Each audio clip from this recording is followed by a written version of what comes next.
Okay. Na-bless ba kayo sa ating pagsamba ngayong umaga sa Panginoon? Pumalakpak yung pinagpala ng Diyos ngayong umaga. Kahit parating si Pepito, ang Diyos ay patuloy tayong iingatan at pagpapalain.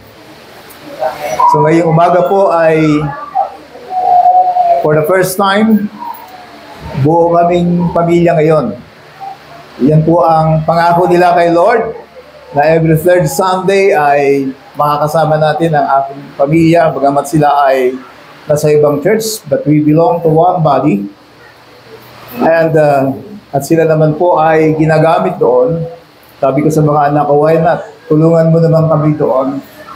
Yung talent ninyo, yung paano kayo sumamba sa Panginoon ay dalhin nyo naman doon sa babahay. O kami po ay ma-inspire nyo naman. Kaya napakasarap kapag ang buong pamilya mo ay nakakasama mong sumamba at magpuri sa Panginoon. It is our longing pag tayo ay tumatanda na at nagkapamilya na yung ating anak. Yung makasama mo siya ng kahit ilang minuto, it is glorifying. It is a momentous moment kasi may pamilya na sila. Kung ikaw ay mapaglaanan ng isang tao ng kahit 5 minuto, yung halagang yun ay hindi kayang bayaran ng pera. Kaya salamat ngayong umaga na nawa tayo ay kasama natin ang ating pamilya every time we worship the Lord, kasi hindi natin alam ang mga susunod na araw. Kaya palakpakan natin muli ang Diyos ngayong umaga.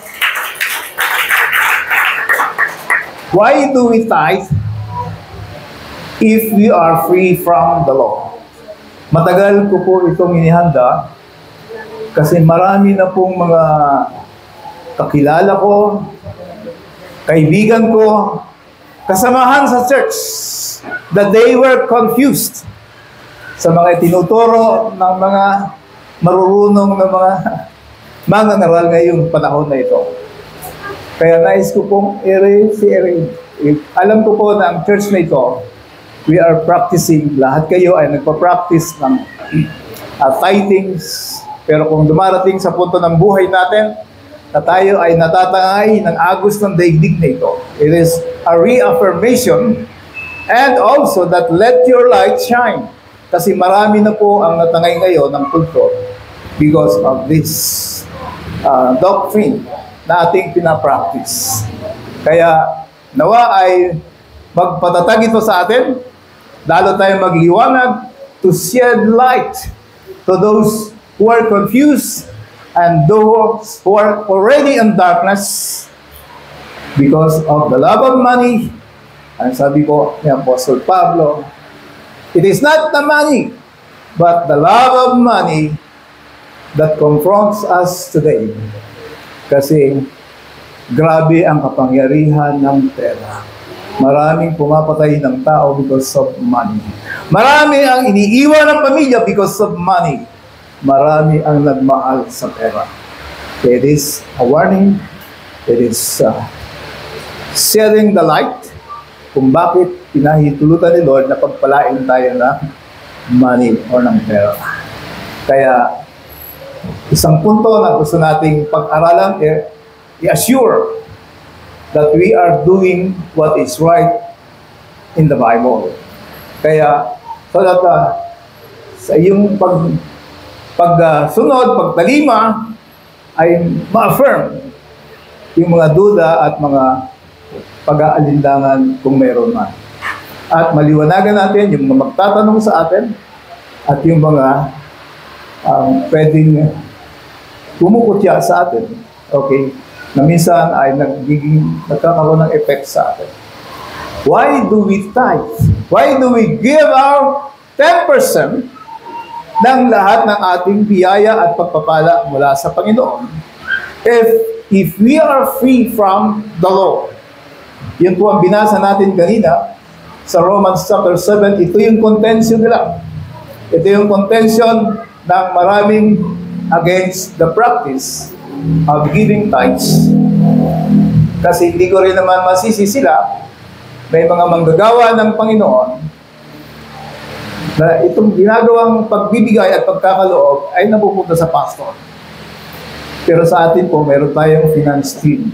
Bawal sa amin ang kami po ay makialam sa pera ng church.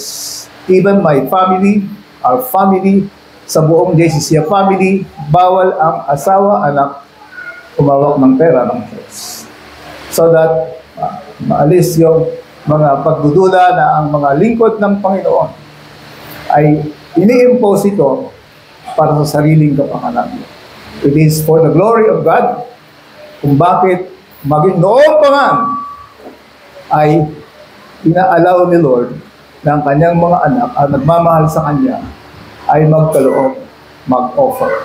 Why do we fight if we are free from the law? Minsan basahin ko pa uli yung Romans 7 verse 1 to 6. Marami yun. Magiging topical po tayo ngayon. Kasi para lang mabigyan ng dinaw. Kasi ginagawa natin, halimbawa yung Romans 1 to 6, madalas ganyan ang preaching natin. Pero yung context noon, yung karamihan noon ay hindi natin makukuha. Kaya ito po yung, kaya yan ang inuna ko kasi ito yung madalas na pinangahawakan nila. Si Paul ang sumulat ng Book of Romans at ang sabi niya doon sa sinulatan niya, the church in Rome. Hindi si Paul ang nagtatag ng church in Rome. Pero kinakilala siya na church father ng mga churches ng unang panahon. Kasi nung marating niya ang Rome, hindi siya nagtagal ay nakulong. Kasi marami nang nagagalit sa kanya sa panahon na yun. Mga kapatid, ang sabi niya, ako'y nagsasalita sa inyo na nakauunawa ng batas. Ang tinutukoy niya is the Old Testament law. Alam niyo why? Kasi yun ang batas nila. Tayo ngayon, ang batas natin, yung ating constitution. Pero sa ating sa church, ito yung ginagamit natin ngayong batas sa ating pananampalataya, ang Bible. Alam niyo ang isang tao ay nasasakop lamang ng batas habang siya ay nabubuhay. Okay? Next. Verse 2. Halimbawa, ayon sa kautusan, ang isang babae ay nasasakop ng kanyang asawa habang nabubuhay ito. Subalit kung namatay na ang lalaki, malaya na ang babae sa batas na nagtatali sa kanya sa lalaking iyon. So, even ang lalaki ang mamatay, hindi lang po yung babae. Ang ibig sabihin, malaya na ang babae o ang babae ang mamatay, malaya na rin yung lalaki. So, number 3. Kaya nga siya ay nagkakasala ng pangangalo niya kung nakikisama siya sa ibang lalaki habang nabubuhay ang kanyang asawa. Ngunit kung patay na ang kanyang asawa, malaya na siya sa batas na iyon. At mag-asawa man siya ng ibang lalaki, hindi siya nagkakasala ng pangangalo niya. Verse 4. Gayon din naman, mga kapatid, namatay na kayo sa kautusan. Ito yung parang kahulugan ng sinasabi na ikinukumpara niya sa pag-aasawa. Yung kautusan.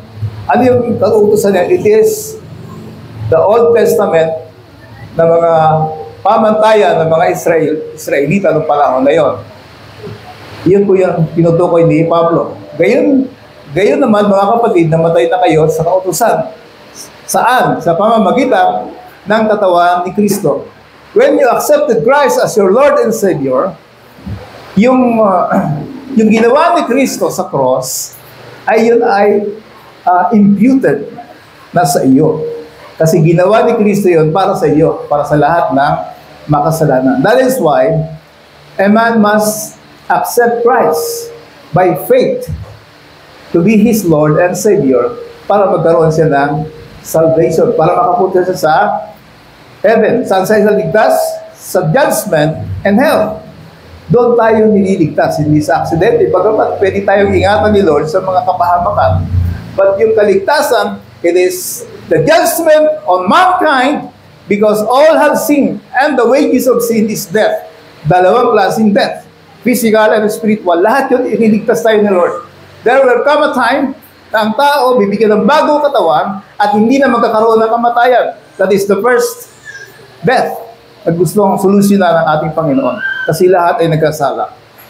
Kaya walang taong hindi mamamatay. Tatlo lang yung taong hindi nakaranas ng kamatayan, si Enoch. Doon mo kinuha yung pangalan ni Choi, si Enoch James. Kasi nung panahon na yon, sikat ang Ginebra. Sino dito ang Ginebra? Di ba? Meron doong matangkad na 7-footer, si E.J. Fire. Kaya para maging E.J. James, Enoch James. Kaya E.J. talaga yan. Kaya lang, nung maliit pa yan, ito mga kapatid, yung mga kalaro niya, tinatawag siya ng Choi. So, kaya, ito yon. Ang namatay na kayo sa kautusan sa pamamagitan ng katawan ni Kristo. All who believe in Jesus by faith. Yung kamatayan niya ay kasama tayo doon. It is a spiritual matter. Na yung spirit natin is dead, pero hindi ka naman namamatay. Physically. Di ba? Kaya nga, ang tao, ang hirap niyang unawain yung you are dead in the sight of God because of your sin. Kasi yun ang hatol. Kaya nga, nahihirapan tayong abutin ng Diyos o nawain ng Diyos kasi it is spiritual. That is why meron tayong Bible. Kasi the Holy Spirit in us will guide us kung paano natin uunawain yung salita ng Diyos. Because it is a spirit. Hindi po ito physical. That is why hirap na hirap tayong gawin. Kasi nasanay tayo sa mga physical na bagay. Pag may naririnig kami, nakikita ka that is physical. Kaya ito po yun. At ngayon kayo ay kabilang na sa mga nakipag-isa sa Kanya na muling binuhay. That is why, if you are in Christ, you are now a new creation. You can understand Bible things, Bible words, physical matter, through the power of the Holy Spirit in you. Pero magsisimula ka bilang preschool. Sa simula, hirap ka unawain. Totoo yun. Kaya kailangan mo magpatuloy, at matuloy na mag-aral. Di ba kami, mga teachers, di ba, pagka huminto ka ng grade 1, siguradong mahirap kang magbasa ng mga bagay na inuunawa ng mga college student. Kaya kailangan natin nagpapatuloy because this tithing is for college student. Kaya nahihirapan unawain ang mga bago. Kaya they are always in danger kapag hindi sila dumadalo ng Bible studies. Kasi because of cell phone, because of media na nagtuturo sa atin, kaya nga mga bata ngayon, English speaking din. Sabi ng pamangkin ni Pastora, tita, paano ko katausapin niya? Paano ko pagsasabihan niya? Di ako marunong mag-English. Kasi ba? The same with us. Kung hindi mo kilala ang Diyos, mahirapan ka unawain yung mga ipinapagawa sa atin. Because the implication ng salita ng Diyos ay spiritual. But sometimes, nagbubunga rin ito ng physical na kailangan natin tatandaan palagi. Sabi niya, kabilang sa mga nakipag-isa sa Kanya, muling binuhay upang, ano ibig sabihin binuhay? We are dead before we become born again. That is why we are born in the Spirit. Kapag nandito ka, dahil gusto mong makinig ng sermon, ng pag-aaral ng salita ng Diyos, you are born in the Spirit. Kasi nagkakaroon ka na ng desire sa mga spiritual na bagay. Unless you're born again, you don't have appetite for spiritual na bagay. Ilan dito ang kumakain ng ano ba yun? Ginataang sili. Ano tawag sa amin? Bicol Express. Pag hindi ka Bicolano, hindi mo kaya kainin. Diba? Ganon din yun. If you're not born again, ang hirap mong lunukin ang mga spiritual na bagay. Kasi you're too physical. Ito po yung pag-aaralan natin ngayong umaga. Kaya mahalaga po na you are spiritually prepared. Kung hindi, mag-aral ka lang, anak. We have Bible study. Si Pastora, meron sa mga online Bible study. Upang malunok natin, ma-digest natin. Kasi kung hindi, mai-impatso tayo ng salita ng Diyos. Magkakaroon tayo ng LDM. Kasi hindi matunaw ng ating espiritu kasi the spirit is dead or the spirit ay kulang pa ang kanyang kaalaman para maunawaan niya yung mga bagay na ipinapalunok sa atin naming mga nangangaral kasi kaya mayroon tayong mga Bible studies upang doon natin ma-digest yung ating mga indigestive syndrome. Di ba? Kaya, upang magbunga tayo ng mabubuting gawa para sa Diyos. Mabubuting gawa para sa Diyos. Oftentimes, mabubuting gawa para i-satisfy ang tao. Kailangan matutunan natin na gumagawa tayo mabuti for God. Verse 5. Noong tayo namumuhay pa ayon sa ating likas na pagkatao. Ito yun. Without the Holy Spirit in us. Yun yung likas na pagkatao natin. Ang ating mga masasamang hilig na pinupukaw ng kautusan ay nag-uudyok sa mga bahagi ng ating katawan na gumawa ng mga bagay na hantong sa kamatayan. Sin, for the wages of sin, is death. Kaya kapag wala ka sa Panginoon,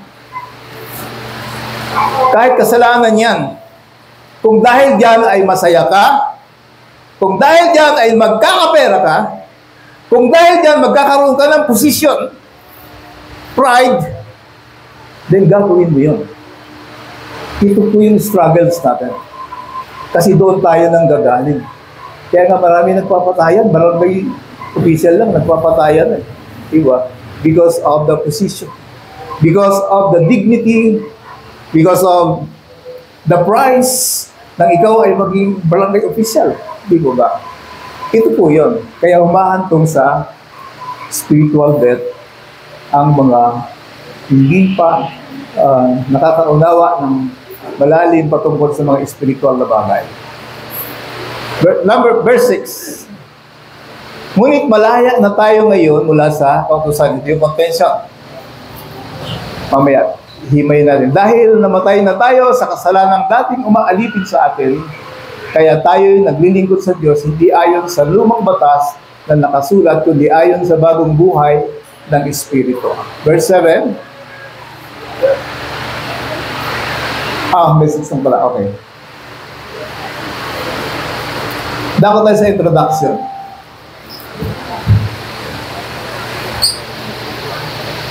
Kinat ko ng konti yung mga para hindi masyado maaga. Okay, sa introduction, kagad. Ay, wala ka, okay. The Bible, pag binasa mo yan, pinag-aralan mong mabuti, mentions money 800 times. And all of Jesus' parables, ano ba yung parables? Yung mga kwentong panlupa na mayroong spiritual meaning or kahulugan sa heaven. Ang Biblia ay nagbabanggit ng mahigit 800 beses at ang mga parable, ang mga kwento ng ating Panginoon, more than half of them talks about money. Why?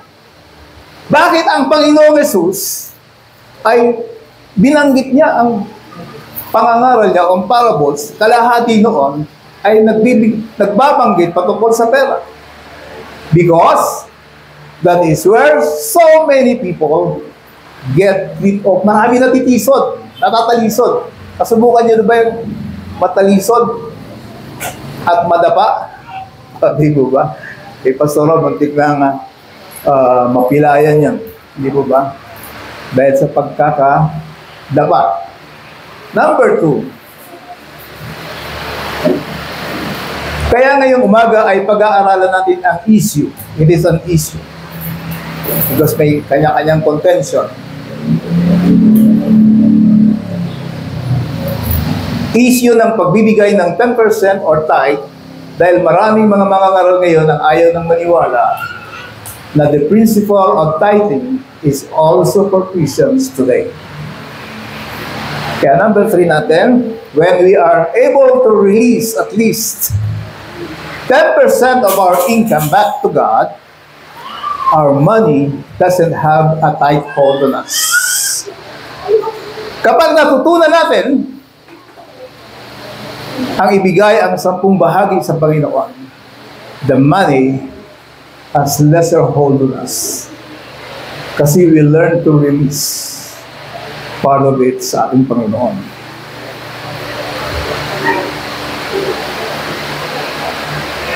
Then we will realize that God is in control of our finances. Dapat, kung ang buhay mo, nais ni Lord na isanggalang mo sa Kanya, ilagay mo sa Kanya, then why not your finances? Why? Because of our little understanding patungkol sa ating mga finances. We should remember that everything we have has been given to us by God. Ano ba meron ka ngayon, kapatid? Magandang buhok, magandang mukha, magandang tindig. May motor ka ngayon. Money. We have been given everything that had been given to us by God. Dapat yun ay makita natin, lahat yan ay galing sa Diyos. Nothing in you, nothing in this world, wala pong nag-magic na tao, bagamat maraming magikero sa palabas, from nothing to something. He has given us the ability to do our jobs. He has given us the ability to produce wealth. Yun ang sabi ng Panginoon sa mga Israelites. Yun ang bilin niya, remember your God. Kasi pinangakuhan ko kayo ng pagpapala sa lupang pagdadalang ko sa inyo. Kapag pinagpala ko na kayo, dahil sa lupang binigay ko sa inyo, nag-aani ka ng kayamanan. Remember that your God ang nagbigay sa iyo ng ability to produce those wealth. Kaya ngayong umaga, yun po ang premise natin, that anything that you have today, kahit yan ay kapiraso lang, it is a blessing from God. Amen po ba? Pwede ba palakpakan natin sa Lord? Kaya against tithing, basahin natin yan. Sabi nila, the law of Moses has been fulfilled by Christ and believers are no longer under it. We are rather told to rely on the Spirit and to fulfill the law of Christ. First, hindi na natin babasahin yun. Pwede niyong i-research yan, picturean ninyo. Which is to love God and our neighbors. And doing so, we fulfill the whole law. Matthew 22, 37, 39, Galatians 5, 13, 15. Hindi ko na nailagay yung verse 16. The New Testament authors certainly provide examples of what this will look like. Sa Galatians, therefore, even though Christians' morality consists in spiritual living rather than keeping our morality, rather than keeping law-keeping. Anong ibig sabihin doon? Ang ating, as Christians, ang talagang moral standing natin ay spiritual. Hindi dahil sa ating mga physical na ginagawa. Ang moral standing natin, bakit tayo righteous sa harapan ng Panginoon? Kahit hindi pa rin tayo perfect. Bakit? Kahit mas baka kung bibilangin ng iba o ng marami sa atin, marami pa rin tayong ginagawang mali. Pero, ang Diyos hindi tayo kino-consider na unrighteous. Why? Ang formula kasi, dahil kinanggap mo si Jesus sa buhay mo, lahat po ng ginagawa nating kasalanan, napupunta doon sa account ni Jesus ng forgiveness. Pinoforgive tayo ng God the Father because of what Jesus has done on the cross. Pero may mga extreme din dyan. Hindi ko na itatouch yun. Nonetheless, sabi diyan, though tithing is mentioned in the New Testament, in Matthew 23, it is nowhere clearly stated as an expectation for Christian. Ito yung contention ng against. Di ba yun po yun? Binanggit, pero hindi naman ipinag-utos. Kaya minsan pagka nainis ako doon sa sabi sa akin, may pinagbawal ba? Parang kay Duterte ngayon, di ba? Pinipiloso po sila di Duterte, hindi sila manalo. Kasi, hindi nga inutos. Pinagbawal ba? Yun naman yung minsan na sagot kong bigla sa kabila. Ito ang unang puntos na gusto nating makita rito. God wants you to know that tithing existed before the law of Moses. Hindi yon talaga galing sa batas na binigay ng Diyos kay Moses. Sa Genesis chapter 14, verse 20, sabi diyan, and blessed be God, Most High, who has delivered your enemies into your hands. Ito kasi, may eksena ito eh. Si Lot kasi napasaway, ni-rescue ni Abraham. At siyempre, sa labanan, merong mga nakukulimbat dyan, yung kanilang mga gamit, yung kanilang... So, ganun ang produkto ng labanan. Kung ano man may doon silang yaman na dala, mapupunta yun doon sa nanalo sa labanan. Kaya ito yun. Sabi na, ang kausap niya dito ay si Melchizedek. Sino nakakakilala kay Melchizedek? Siya ang high priest na walang pinagbulag. Hindi pinanganak ng tao. He came from God. Blessed be God Most High, who has delivered your enemies into your hand. And Abraham gave him a tenth of everything. Yung mga nakulimbat niya, yung 10 part noon, binigay niya kay Melchizedek, the high priest during the time. Maging sa Hebrew chapter 7 verse 6, sabi doon, but this man who does not have his descent from, sabihin, mula sa hindi siya galing, hindi siya nagmula.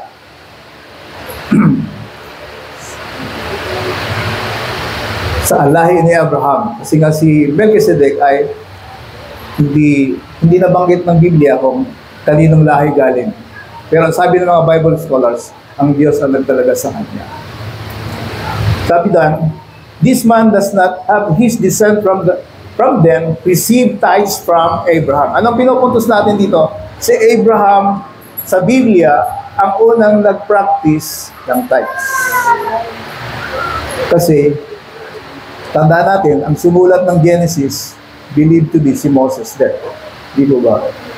Then sa Hebrew, na sa aking paniniwala, si Pablo ang sumulat niyan, ina-acknowledge ng Book of Hebrew na si Abraham ay tumanggap, ay nagbigay ng ikapo kay Melchizedek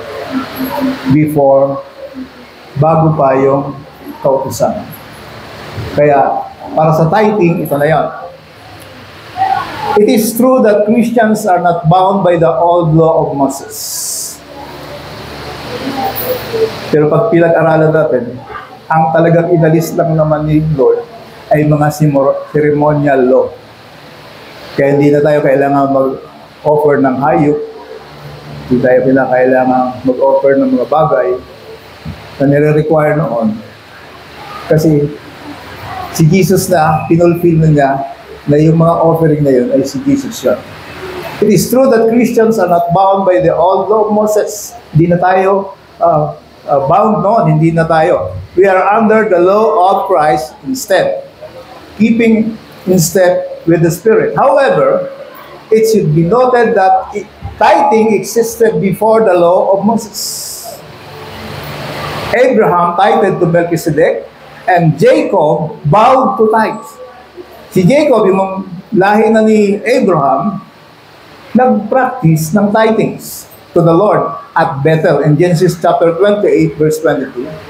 And the practice was later codified lang sa law of Moses. In-include ng ating Panginoon doon. Kaya letter B natin.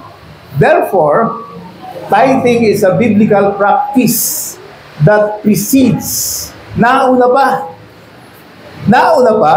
doon sa law na binigay kay Moses, or had come ahead of the law and exists on its own apart from the law. Kahit wala yung law na binigay kay Moses, nag-i-exist na yon.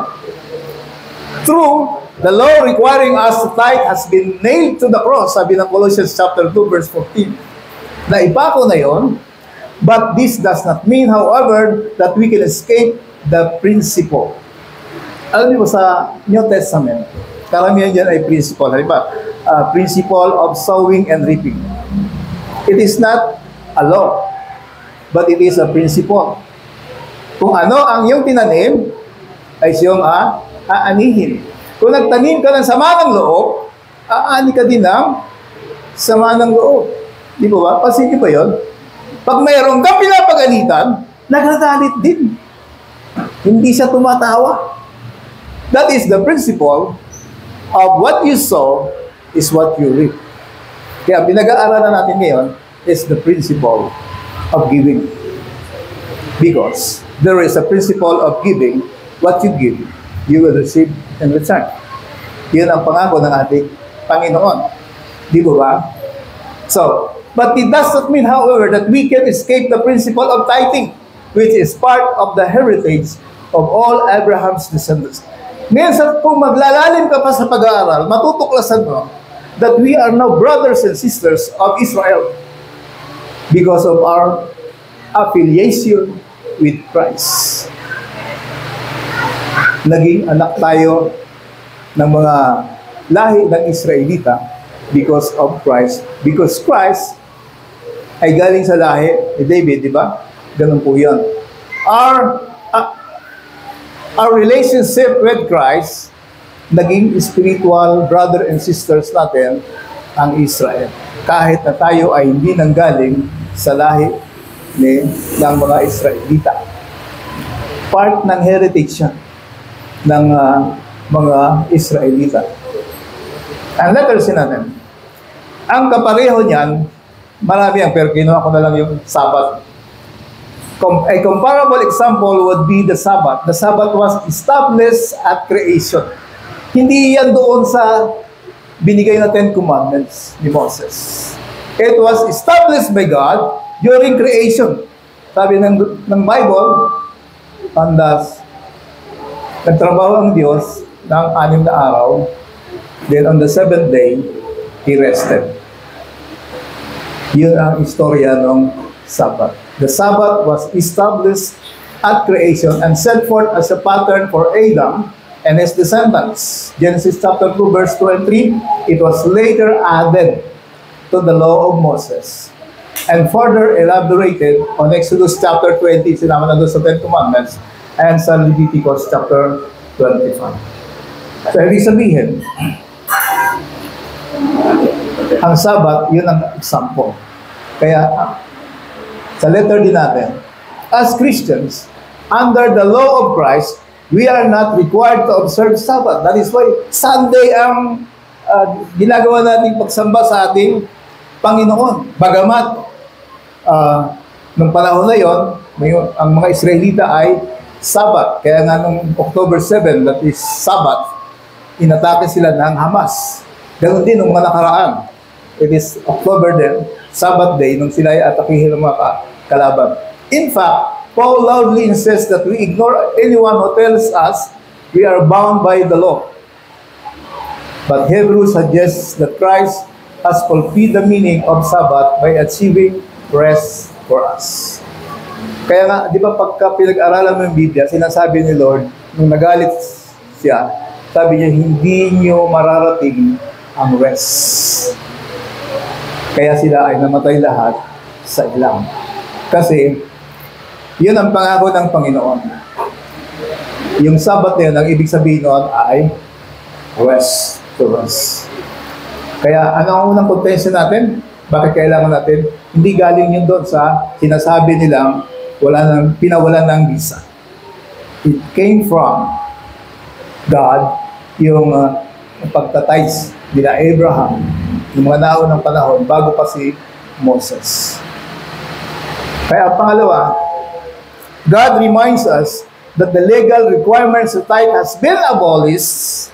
Sabi ni, napanood niyo ba si Digong? Sabi niya, the legal na consequence ng kanyang utos ay inaangkin niya. Ito yun. The legal requirement to tithe has been abolished, but the principle precedes the law and it remains. Kasi yung principle, hindi galing doon sa law. The principle to give the 1/10 ay galing doon sa inherent na kailangang ibigay sa ating Panginoon. Hindi yung galing doon sa sinasabi nilang lumipas na. Yes, lumipas yun.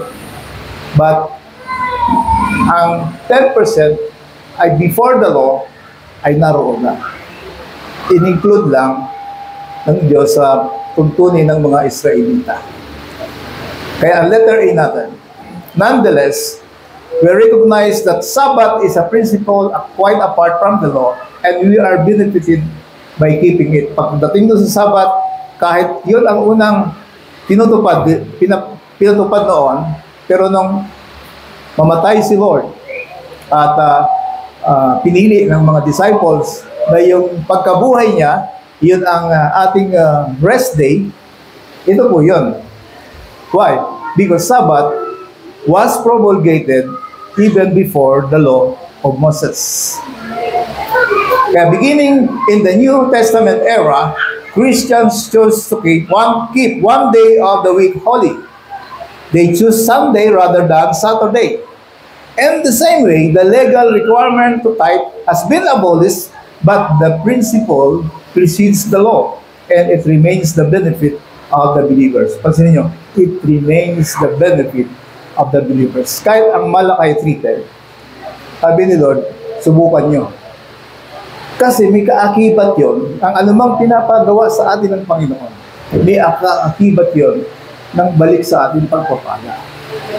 It is not that we want to obey God because natatakot tayo sa hindi sumunod sa Kanya, pero dapat ang makita natin, it will benefit us. Kaya nga, tayo mayroong ganito ngayong church dito. Dahil nag-practice ang mga tagapabahay sa tithings. Kung wala ito, kung wala yung obedience, baka hindi ko alam kung ano mangyayari sa atin kasi pinagpala na yung nagkaloob ng kanyang garahe, nagkaloob ng area. Naalala ko tuloy nung araw na doon pala yung kwarto nila. Ibig sabihin kung maingay tayo, di rin sila makatulog. Diba? Ang daming sakripisyo ng isang anak ng Diyos upang mabigyan lang natin ng kapurihan ng ating Panginoon. Di ba? It remains for the benefit of the believers. Hindi para kay Lord talaga yun. It remains for the benefit of the believers. Kaya letter B natin. In a sense, you could say Christians are under the law by tithing, if by law. Pero hindi nga eh. You meant a principle. It is the principle na tinuturo sa atin sa Biblia as the way you would say the law of gravity or the law of supply and demand. Kung, di ba, mayroong law of gravity and law of supply and demand. Kung yun ang gusto nating, dahil sa pagsunod natin sa tithing, kung yun ang, ay mayroon ding mga batas tayong sinusunod. Ibig sabihin, ang law of gravity, hindi ka pwedeng tumalon sa 10th floor at sasabihin mo na, Lord, hindi ako mamamatay kasi anak mo ako, sasaluhin mo ako. There is the principle of the gravity. Kaya, we cannot escape the law of gravity kahit na anak ka ng Diyos. So, it is the principle na ang Diyos natin ay pinalaw niya na ang 10% ng anumang bahagi o anumang binigay ng Diyos sa Kanya ay i-claim niya na hindi yun sa Kanya.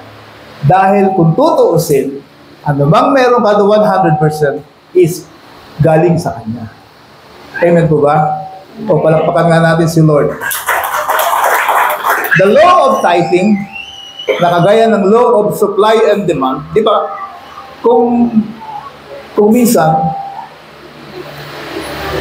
naapektuhan tayo ng supply ng law and demand of supply and demand, di ba, pag kukunti ang bigas, katulad niyan, baka marami namang bahain, nagmamahal ang bigas, di mo pwedeng sabihin, Lord, anak mo naman ako, dapat ang bibiling kong bigas, 30 lang ang 1 kilo. Di ba? Kasi, merong batas ang supply and demand. Ganon din sa ating Panginoon. Na-establish yan noong pang unang-unang panahon. Kaya, the law of tithing is something we cannot escape. It is established by God like the Sabbath law. Na hindi yan nagmula sa kautusan na binigay kay Moses. And let us see. However, we cannot say Christians are under the law of tithing. If by that, we mean that they are obligated. Ito ngayon. Na hindi ka obligated to tithe. Kung ayaw mong maranasan, di ba? Hindi ka obligado magtrabaho kung ayaw mong maranasan hindi ka nanghihingi ng pera sa magulang mo. Di ba? Hindi tayo obligado minsan na magtrabaho kung mayroong magandang kabuhayan ng magulang natin. Pero, yung ikaw ay may sariling pera, yung blessing ng ikaw ay nagtatrabaho, ay hindi mo mararanasan na bumibili ka ng gusto mo na hindi ka nanghihingi sa magulang mo, mga kabataan. Yun po yung ibig kong sabihin na ang principle, hindi ka obligado magbigay ng ikapo. But the blessing of tithing, you will not receive. The blessing of working, hindi mo matatanggap yun. Wala kang sahod. Lahat na lang manggagaling sa bigay. Yun ang ibig sabihin natin. God has given Christians the wonderful gift of tithing. It will help me remember that all belongs to God. Alam niyo ba na kaya lang naman nakapagbigay ng ikapo ang isang tao? Kapag naaalala niya na ang Diyos talaga ang nagbigay sa kanya ng mga blessing na yun. It is recognizing. Alam niyo ba na nung araw, yung unang trabaho ko sa gobyerno, yung director na nagpapasok sa akin kahit ang edad ko noon, batang-bata pa ako. Parang 19 or 20 years old lang ako noon. Kaya kung tawagin ako Tutoy, pag birthday niya, niregaluhan ko siya ng sando at karsunsilyo. Di ba yung matatanda? Mayroong yung karsunsilyo na yun yung kanya aking niregalo. Recognizing na kahit bata pa ako, tinanggap niya ako sa trabaho ng panahon na yun. Bilang pagpapasalamat ko, nabigyan niya ako ng trabaho sa gobyerno ng panahon na yun. Ganon din tayo. Ano ba mayroon tayo? Kung bahagi niyan ay i-offer mo kay Lord, then you are recognizing God's Lordship in your life. Nakasama ang pananalapi mo. Then the blessing o resulta o bunga ng ating pagkakaloob sa Panginoon ay mararanasan mo. Pakuha nga nung ano ko dyan, nung charger. Okay. Ito po yan.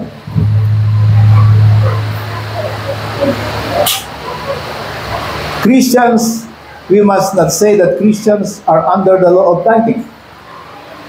God has given Christians the wonderful gift of tithing. It will help me remember that all belongs to God. It will help us establish order in our finances. Pansinin niyo ang mga finances niyo. Minsan kung saan lang napupunta yan. Walang order. Nakakita ka lang ng gustong-gusto ng mata mo, binili mo na. Di po ba? Nakakita ka lang ng bagong style, binili mo na. There's no order. Pag nasanay ka, bakit? Kasi ang principle ay uunahin mo yun. Then, magkakaroon ka ng disiplina sa paggagastos mo kasi meron kang pina-priority sa buhay mo. Di ba? Ito ang because of the gift of tithing. It will help us establish order in our finances. It will help us support the church. Yun po ang kinagalit ng Diyos sa mga Israelita. Kasi, noong mga panahon na yun, corrupt na yung mga pare. Corrupt na sila. Kaya, nagagalit na ang ating Diyos sa kanila sa panahon ng Malakay. Kasi, hindi na nasusuportahan yung needs ng mga workers doon sa loob ng Diyos. Yun talaga ang purpose kung bakit inaalaw ni Lord na magbigay ng ikapo. Kasi ang mga ikapo nila noon, hindi pera. Kung may 10 hayop ba yung ikasampul, yun ang binibigay nila para pagkain ng mga manggagawa doon sa templo. It will help us support the church and workers. Kaya nga tayo ay nakapagpagawa ng ganito. Di ba? Kasi napansin ng ibang mga o ng halos karamihan na nag-practice dito, they were blessed by God financially. Amen po ba? Palakpakan natin si Lord. Walang nag-practice dito na naghirap. Kasi ang Diyos ang nagpapala sa atin. Kaya ang pangatlo natin, God declares that as Christians, we don't have to tithe to be righteous. Hindi po yung pagbigay natin ng ikapo ang magiging dahil tayo righteous sa harapan ng ating Panginoon. Hindi ka pupunta sa impyerno dahil hindi ka nag-tithe. We are not condemned, but you will never receive the blessing of tithing. You will never learn na iayos ang finances mo. Pag hindi ka natuto sa finances mo, may hirapan ka rin mag-manage ng buhay mo so that you will be in eternity. Kasi mamaya malalaman natin kung bakit. We do not have to tithe to be righteous, but having made righteous. Di ba? Kung ako binigyan ng trabaho ng direktor na yon, naging karapat dapat ako kahit hindi ako graduate. I was 3rd year in college lang na panahon na yun. At wala akong civil service eligibility ng panahon na yun. But ganun din tayo. We have been made righteous, hindi dahil mabubuti ang ginawa natin. We just have surrender. Sinurrender lang natin buhay kay Lord at kinilala natin siyang Panginoon. Then we are righteous in the sight of God the Father. But having made righteous, shouldn't we want with our finances to be aligned with biblical principles? Kasi ano ba yung mga biblical principles? The love of money is the root of all evil. Pag mahal mo talaga ang pera, hirap mong bitawan yan. Parang ano yan eh, aso na mahal mo. Hinihingi ng kapitbahay mo, hindi mo bibigay yan. Because you love that dog so much. Pero subukan mong yung aso mo, perwisyo na sa iyo. Kung saan nagkakalat, ikaw pa, gusto mo ba ng aso? Halika dito. Bigyan kita ng magandang aso. Why? Perwisyo na sa iyo. Di ba? Ganun po yun. But if you love God, ito na po yun. Tithing is to acknowledge God's sovereignty. Kagaya ng pagbigay mo,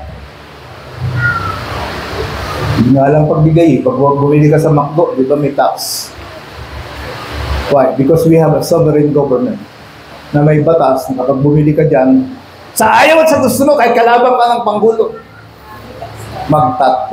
bawasan ng tax. Because the state, ang bayan natin, is a sovereign power over his constituents. Ibugang. Kaya wala kang magagawa. Yun ang ibig kong sabihin.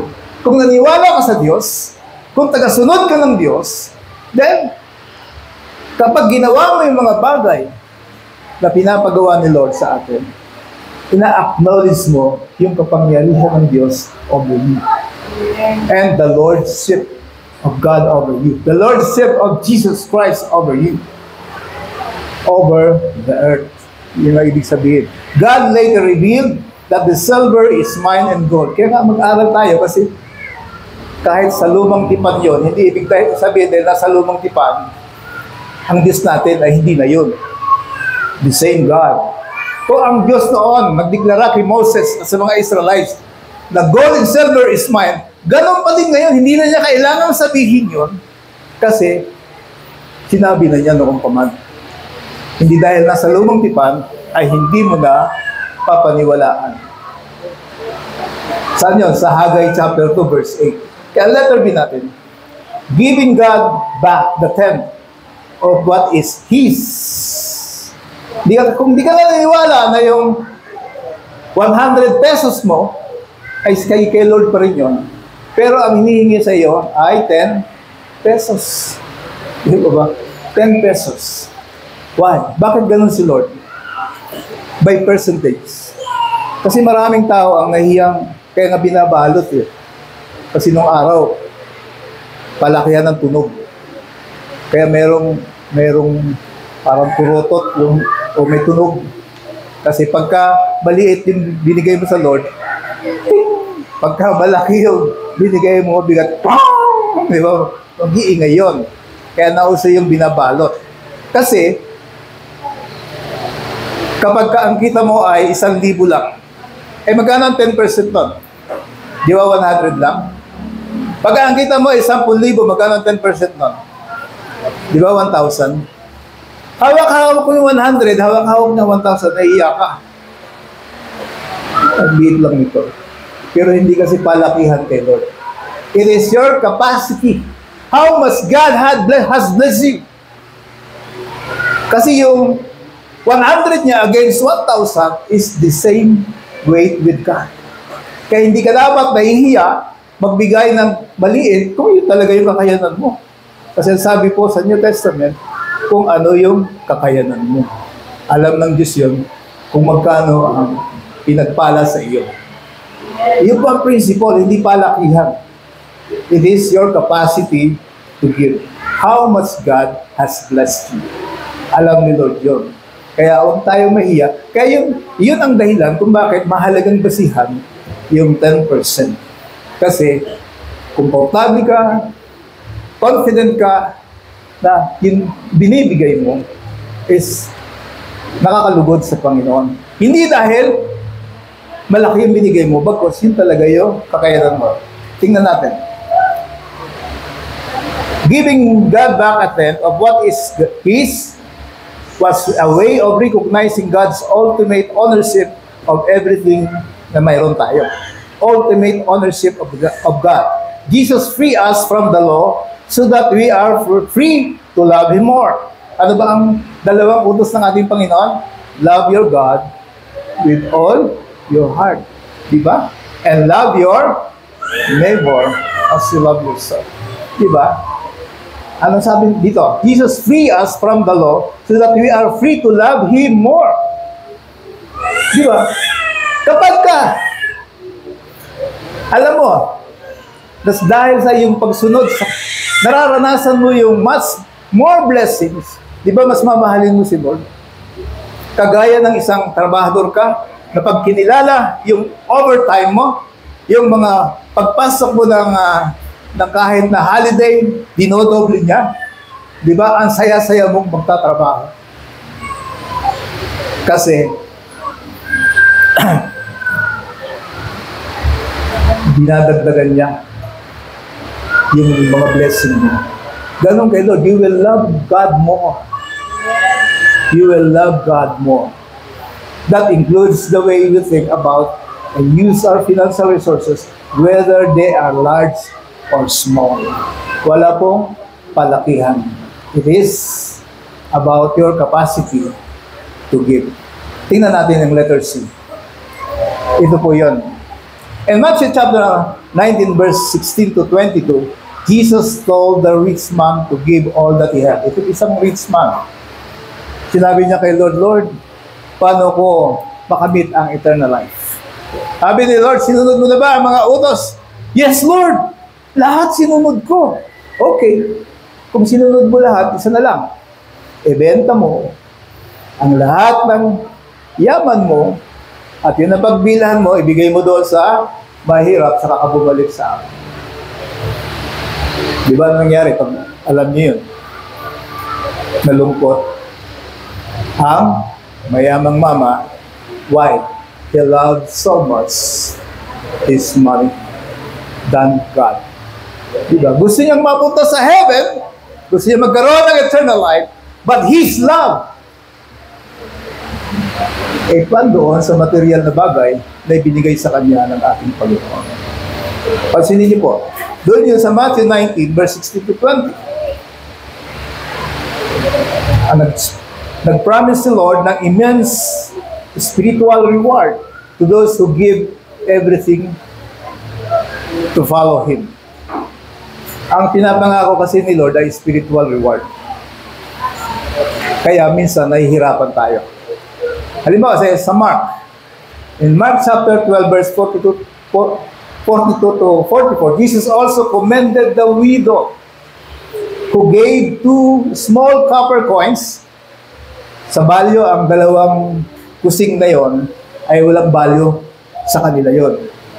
Kagaya sa atin ngayon, kung meron kang yung 25 centavos na tinatapak-tapakan na lang tsaka yung piso, di ba? Parang wala nang value, di ba?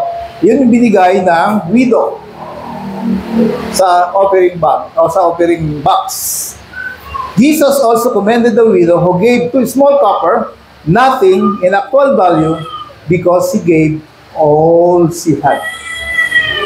Bakit mas pinuri ni Lord yung widow? Na binigay niya yung tututusin, yun ang pwede niyang ikabuhay sana, pero binigay niya kay Lord. Why? Because of His love for God. Na kung ano mayroon siya, kaya niyang ibigay.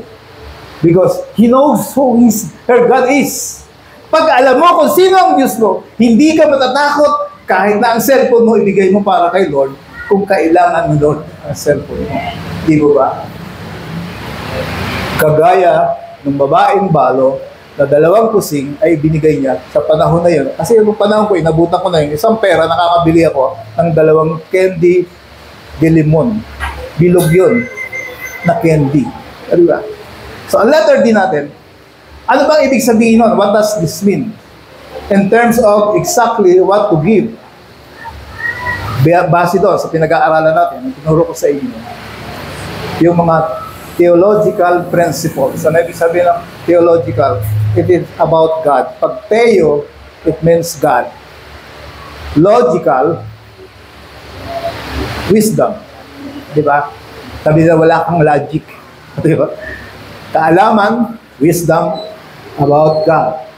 Based on the theological principles I have talked about, I encourage you to consider. Ano ibig sabihin? Yung 10% ay starting point mo pa lang yun. Kasi you still have not given what you have. Kasi yung 90% yun ang iyo. Kasi ang daming pag binasa mo ang New Testament, si Pablo nagpadala ng si Epaphroditus, pinapunta sa Philippians, pinapunta sa Corinthians.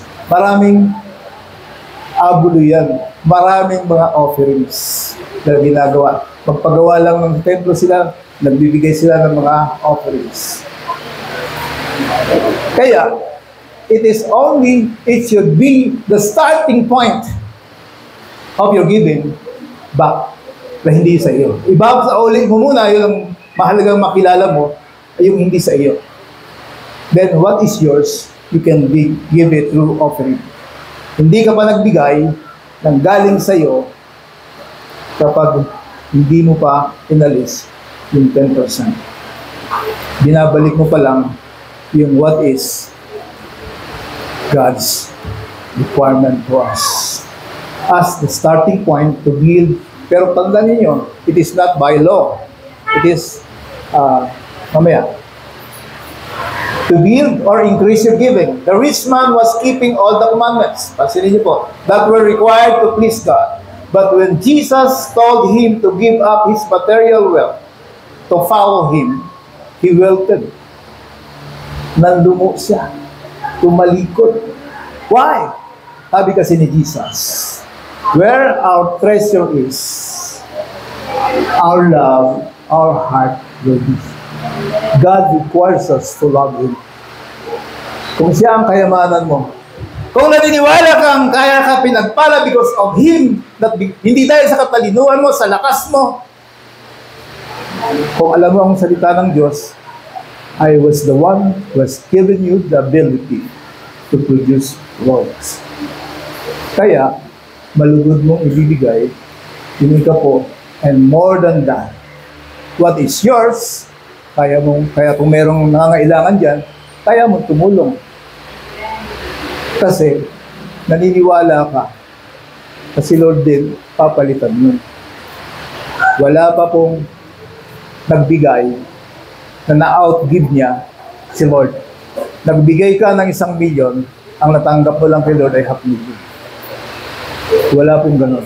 Sa kasaysayan ng mga nagbibigay kay Lord, kapag ito yung binigay mo kay Lord, more than what you have given will always be given to you by God. Kasi He loves the cheerful giver. When God is in love, kung ang buhay niya, ibinigay niya para sa atin, how much more the ability to produce wealth.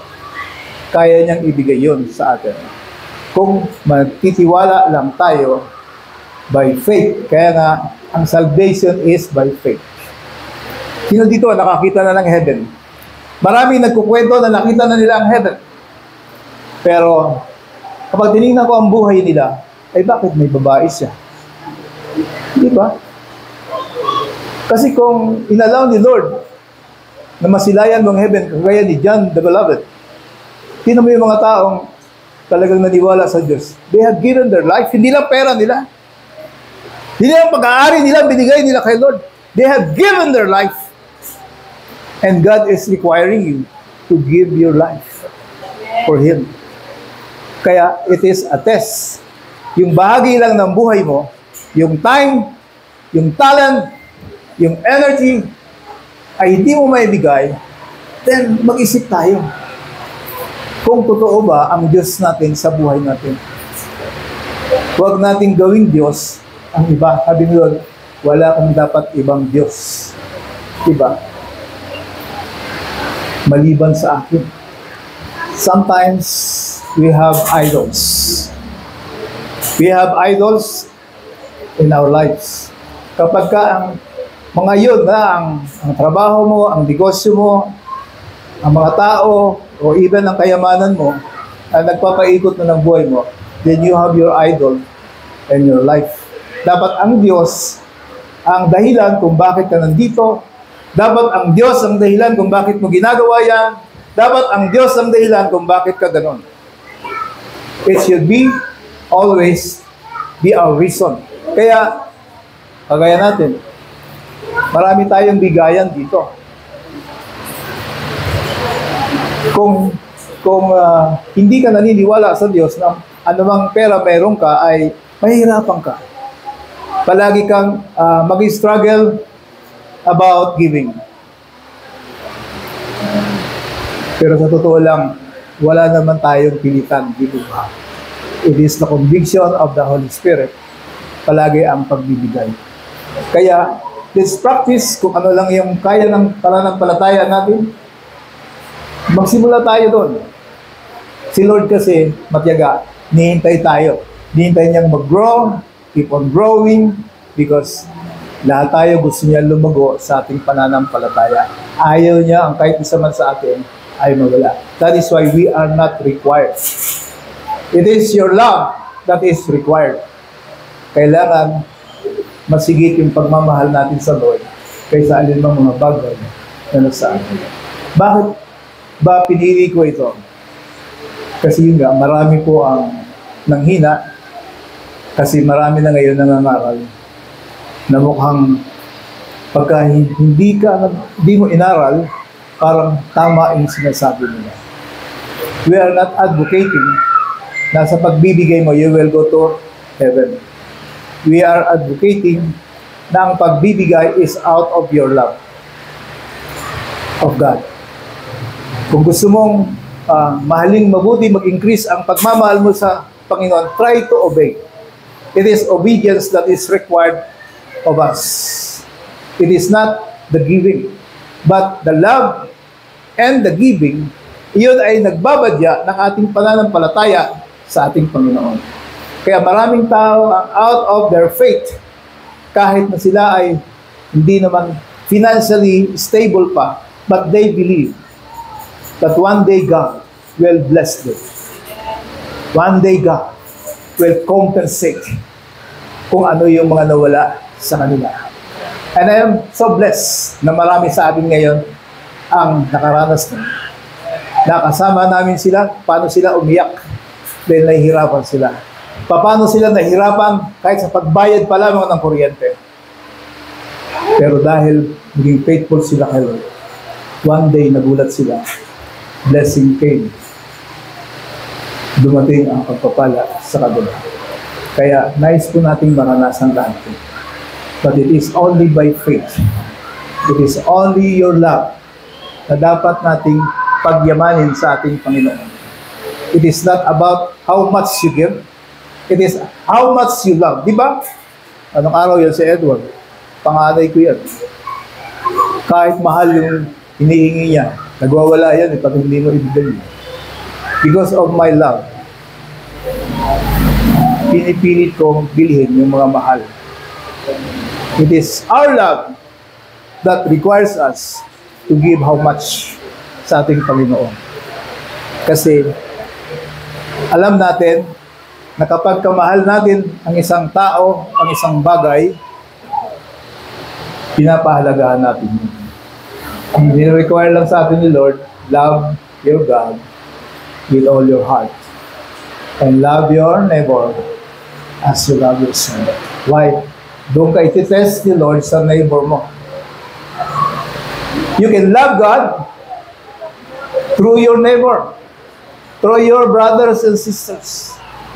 You can grow in love with God when you grow in love with your brothers and sisters. Kasi mahirap mag-grow sa pagmamahal sa kapitbahay mo na hindi Christian. Paano mo mamahalin yung kapitbahay mo na hindi Christian? Ikinitismis ka na. You can start loving people in the church para ma-develop ang iyong pag-grow ng pagmamahal sa Diyos na hindi mo nakikita. Because on the last day, on the judgment day, when Jesus sit on His throne, sabi nung iba na hindi pinapasok ni Lord, Lord, ba't hindi naman kami makapasok? Sabi niya, what you have done to the least of this, my brother, you have done it to me. Kaya pag binasa niyo yan sa Matthew 24, how Jesus will judge Christians.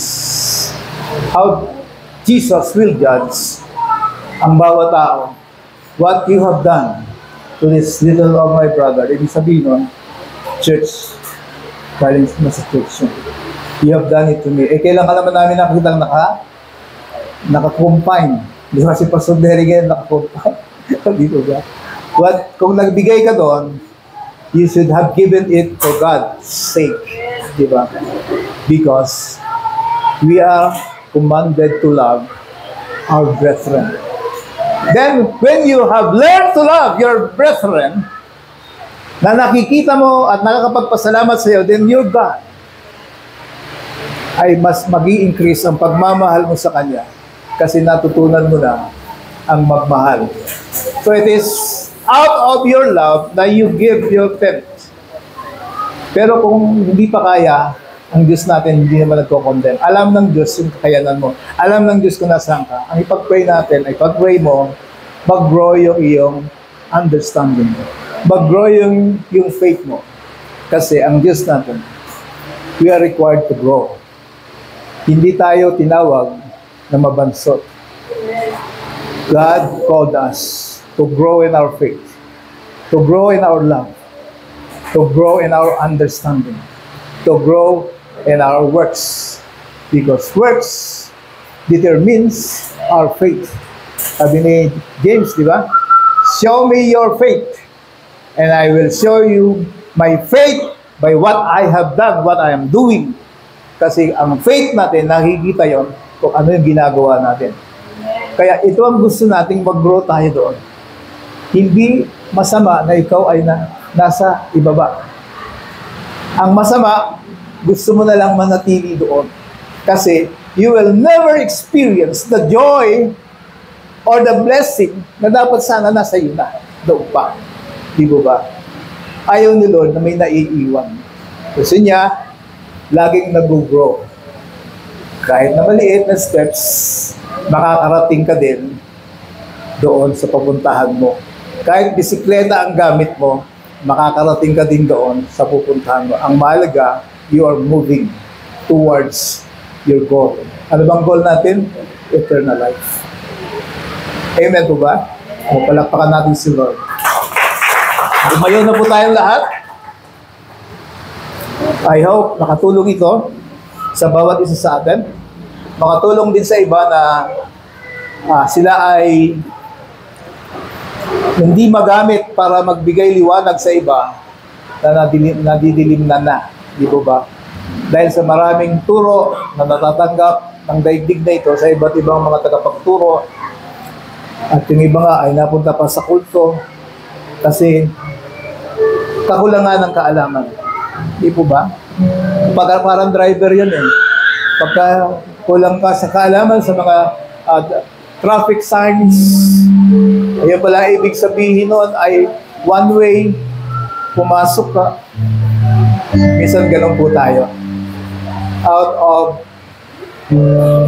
kakulangan ng kaalaman, kaya ang buhay natin ay hirap tayong marating yung ay nihanda ni Lord para sa atin. Awitan natin si Lord. Ang conclusion natin, we give our tithes. Magbibigay ako ng ikapo dahil ang Diyos ang nagmamayari ng lahat ng nasa akin. I will give unto God because I recognize the Lordship of God over my finances.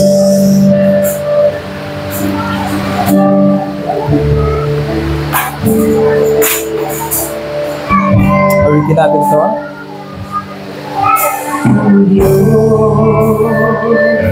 Amen. Tunay na dakila sa mundo. Ikaw ang paring na mahal ang tulad mo.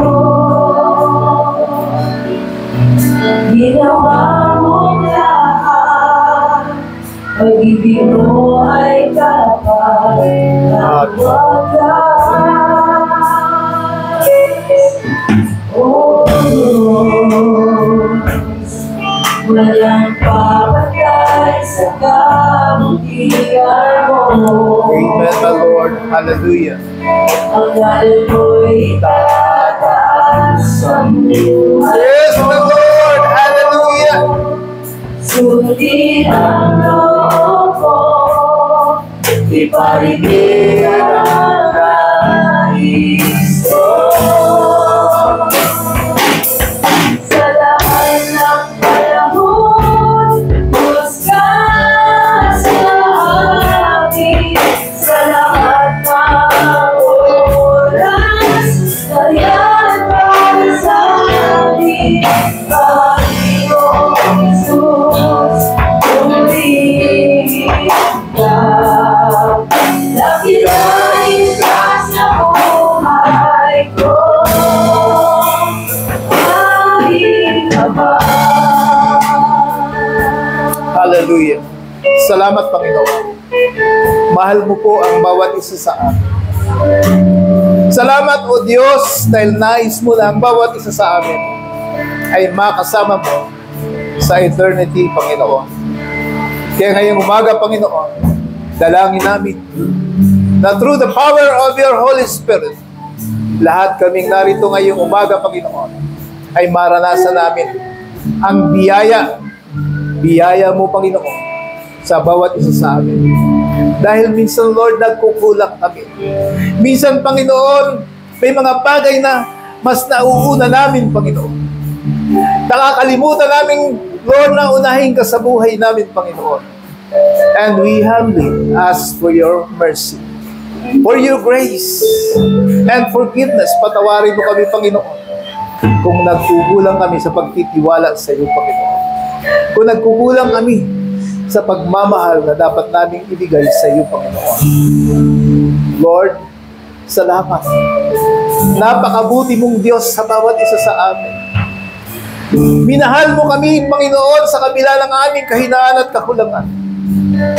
Patuloy mo kami binibigyan ng lakas, ng kakayanan, Lord, to produce wealth. At salamat, Panginoon, na binibigyan mo kami ng kaalaman. Tinuturuan mo kami, Panginoon, na magmahal.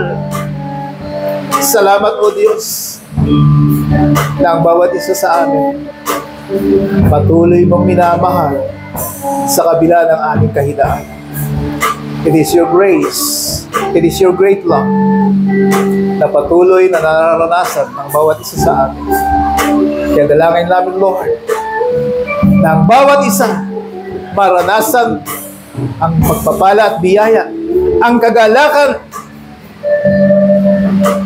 ng makatanggap ng biyaya at pagpapala mula sa iyo, Panginoon. Pagpalain mo po ang bawat isang narito ngayong umaga, Panginoon. Buksan mo po ang aming kaisipan, ang aming puso, Panginoon, upang malaya po kami sumunod sa iyo. Upang malaya po kami, Panginoon, na ibigay ang nararapat para sa iyo. Even our time, our talents, and whatever resources that you have blessed us, Lord, it is all yours, Lord.